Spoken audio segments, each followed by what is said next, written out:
My name is Alonzo Harris, and I'm from San Antonio, Texas. I work in the cabinet shop. It's a very unique work that we do, and I love it.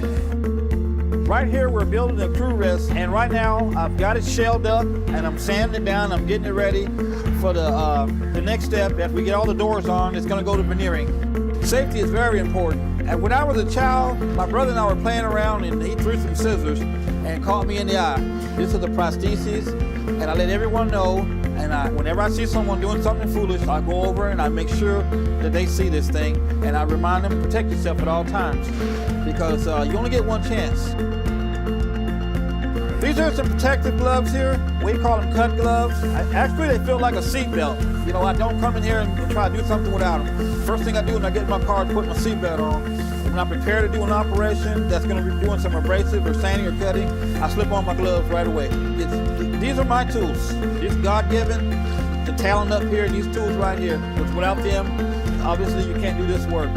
I am wearing these gloves because these are some very sharp corners here that we work with. This is aluminum.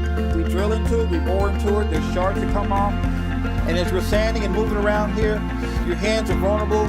You hit yourself, you get cut, slashed into. Even holding this sand block, it's abrasive, it's very strong here. And after sanding for a few hours, it will remove the skin from your fingers. This particular shop, I believe, is almost 300 days without an accident. And we focus on safety so we can get back home to our family in one piece.